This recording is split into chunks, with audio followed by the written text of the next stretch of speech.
पश्चिमी दर्शन का पदार्थ सब्सटेंस को लेकर एक समृद्ध और जटिल इतिहास है जो विचारों और दृष्टिकोणों की विविधता को दर्शाता है। पदार्थ एक ऐसी चीज जो अन्य चीजों से स्वतंत्र रूप से अस्तित्व में रहती है। वह अपने अस्तित्व के लिए अन्य चीजों पर निर्भर न होकर स्वयं अस्तित्व में रह सकता है। पदार्थ किसी वस्तु के मूल सार के रूप में परिभाषित किया है जो उसके बदलते गुणों के पीछे मौजूद है।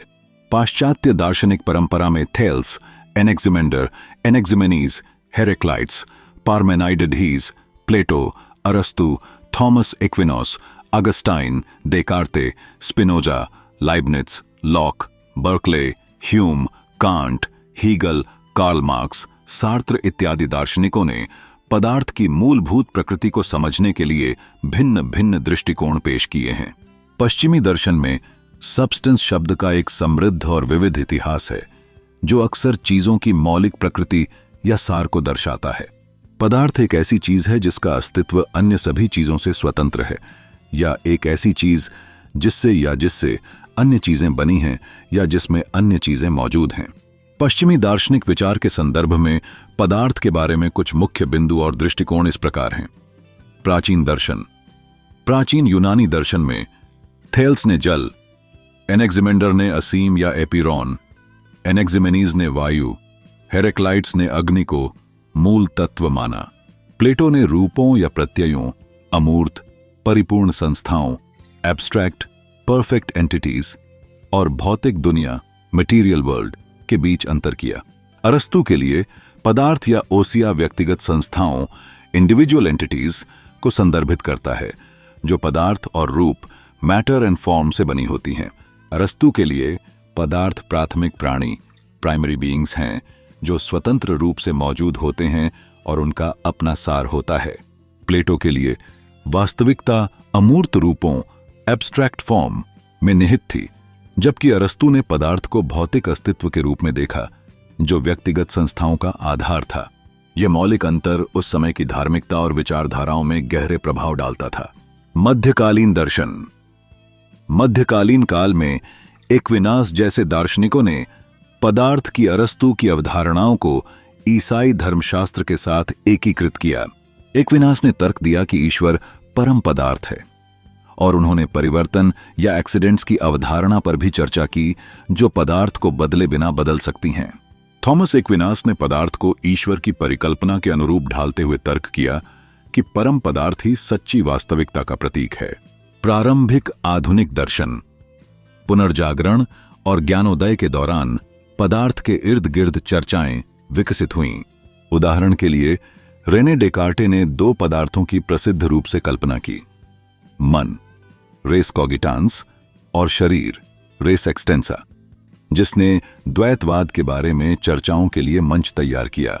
इसके विपरीत बारूक स्पिनोजा ने एक अद्वैतवादी दृष्टिकोण सब्सटेंस का प्रस्ताव रखा, जिसमें तर्क दिया गया कि केवल एक ही पदार्थ है जिसे उन्होंने ईश्वर या प्रकृति के साथ पहचाना।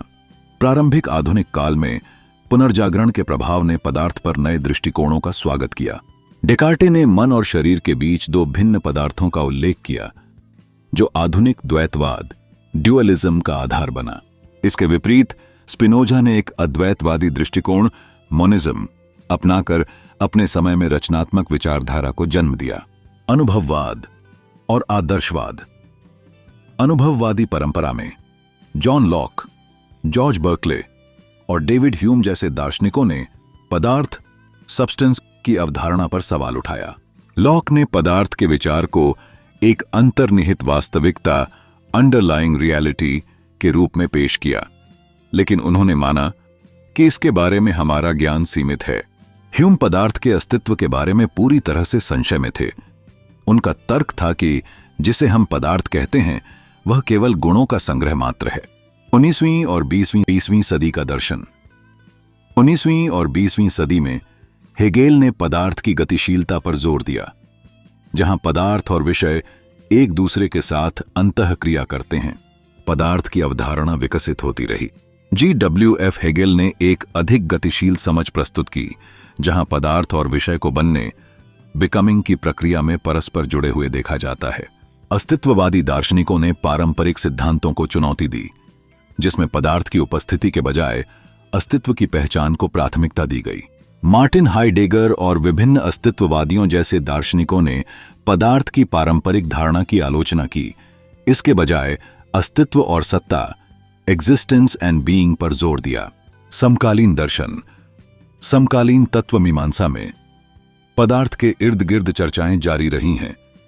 विशेष रूप से विश्लेषणात्मक दर्शन में कुछ दार्शनिक पदार्थ की अवधारणा को चुनौती देते हैं, अधिक प्रक्रिया उन्मुख या संबंधपरक दृष्टिकोण के लिए तर्क देते हैं, जबकि अन्य पदार्थ ऑन्कोलॉजी के विभिन्न रूपों का बचाव करते हैं, जैसे कि वे जो भौतिक वस्तुओं, अमूर्त संस्थाओं या यहां तक कि गुणों से संबंधित हैं।